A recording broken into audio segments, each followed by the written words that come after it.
বন্দ্যোপাধ্যায় এই মুহূর্তে হেলি রোড বঙ্গভবনের ভেতরে তিনি গিয়েছেন। আগেও যেরকম আমরা দেখেছিলাম চাণক্যপুরী বঙ্গভবনে তিনি গিয়েছিলেন এবং চাণক্যপুরী বঙ্গভবনে গিয়ে তিনি সমস্ত যারা সেখানে যারা এসেছেন দুর্গতদের পরিজন তাদের সঙ্গে তিনি দেখা করেন, কথা বলেন এবং এই মুহূর্তে বঙ্গভবনের ভেতরে মমতা বন্দ্যোপাধ্যায় তিনি ভেতরে গিয়েছেন এবং যেটা মনে করা হয়েছে যে সেখানকারও যারা নিহতদের পরিজনেরা যারা রয়েছে তাদেরকে এই মুহূর্তে ভেতরে তাদের সঙ্গে কথা বলতে মুখ্যমন্ত্রী মমতা বন্দ্যোপাধ্যায় ভেতরে গিয়েছেন।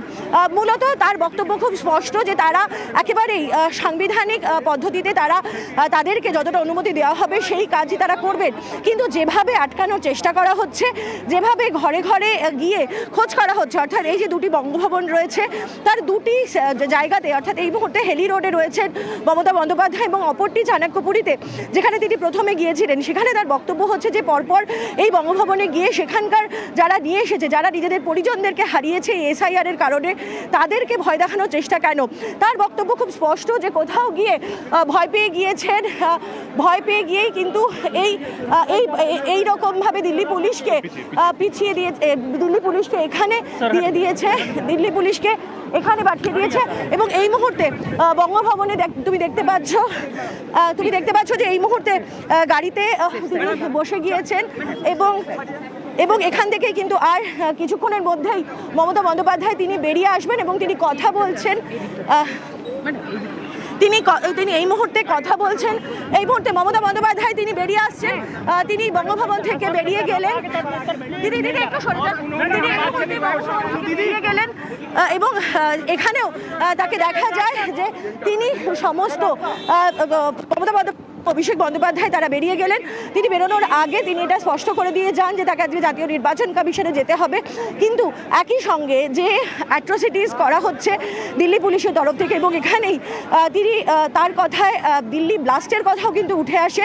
তিনি সেখানে স্পষ্টতই বলেন যে দিল্লি ব্লাস্টের সময় দিল্লি পুলিশকে দেখা যায় না, কিন্তু এখন যখন মাত্র 150 জনের মতো মানুষ এসছে, মাত্র 50টি পরিবারের পরিজনদেরকে তারা নিয়ে এসেছেন একটা টোকেন প্রোটেস্ট করার জন্য, তাদেরকে সামনে তুলে ধরার জন্য দিল্লির মানুষের, সেই সময় তাদেরকে নিয়ে এসে তাদেরকে ভয় দেখানোর চেষ্টা করছে দিল্লি পুলিশ। তবে তিনি একেবারে স্পষ্ট বার্তা দিয়েছেন যে এইভাবে তাদেরকে আটকে রাখা যাবে না এবং যে সঙ্গে থাকো এখন যে ছবি আপনারা দেখলেন, বেরিয়ে গেলেন বঙ্গভবন থেকে মমতা বন্দ্যোপাধ্যায় এই হেলি রোডের এই বঙ্গভবনের আগে তিনি এসেছিলেন নতুন বঙ্গভবনে চাণক্যপুরীতে। প্রথমে সেখানে তিনি যান এবং সেখানে প্রচুর পুলিশ রয়েছে এটা জানতে পারার পর তিনি সেখানে যান। সেখানে গিয়ে প্রথমে পুলিশের সঙ্গে, পুলিশ আধিকারিকদের সঙ্গে কথা, পরবর্তীতে সেখানে এসআইআর এর মৃত্যুর অভিযোগ নিয়ে যাদের পরিবাররা এসে রয়েছেন তাদের সঙ্গে কথা বলেন, তাদের ভরসা দেন। हम कोई एजुकेशन नहीं करने के लिए आया। अगर हम एजुकेशन करते तो आप लोगों को हम दिमाग खराब कर देते। अगर आप हमको कुछ ऐसा करेंगे बेइज्जती, तो हम भी जब कसम काम लेना जाता है, लेकिन आप मेहरबानी करके इसको बात सुन के हमारे लोगों को हैरान मत करो। ये लोग क्या रास्ता पे रुकेगा, सड़क पे रुकेगा? नहीं तो आपको घर में लोग जाएगा दीजिए, हम भेज देता है। ये ठीक नहीं है। आप जो जगह में लोग रहता है, आप उधर में जाके सब सुबह से तंग किया है। मैं देखो घर का कपड़ा पड़ के चलाया, इसी के लिए हमको रुक नहीं सकता है। अगर सुप्रीम कोर्ट परमिशन देगा, हमने फाइल किया है केस, तो पैरेड कर सकता है। जो जिंदा है आप सोचो, अगर कोई जिंदा है उसको लिस्ट में डेथ बोल दिया, लेकिन 150 आदमी को डेथ हो गया, उसको घर में परिवार को देखने कोई नहीं है। आपका ऑफिसर भी बहुत मर चुका, आपको ऑफिसर को भी चेक कर रहा है। ऐसे डेथ नहीं चल सकता है। हम तो इंसाफ के लिए, इंसानियत के इंसाफ के लिए आए हुए हैं। हम तो दिल्ली में आता नहीं है, ये तो कॉन्स्पिरेसी करते हैं खाली। हम तो आए हैं खाली उसको प्रोटेक्ट करने के लिए। कोई 2-3 दिन करेगा, हम चला जाएगा। दिल्ली को हम पसंद नहीं करते हैं जब तक ये लोग रहेगा। हम दिल्ली में बहुत ही दुखा, मैं 84 से 2009 तक हम 5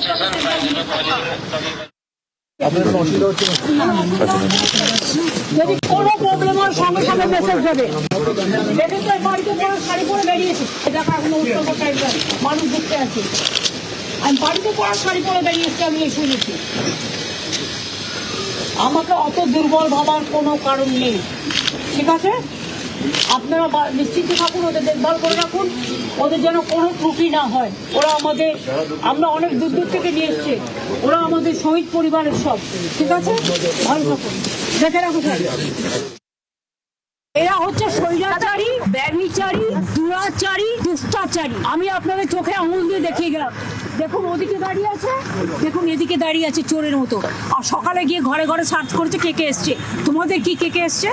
যখন তাদের পরিবার মারা গিয়েছিল কেউ পাশে কি দাঁড়িয়েছিলে? দিদি আপনি কি সুপ্রিম কোর্টেও এবার যাবেন? আপনি কি আমরা উইদাউট পারমিশন কিচ্ছু করি না। আমরা Supreme Court is the highest judiciary, we have a great regard. So if they allowed only then, otherwise the lawyers are fighting, they will fight.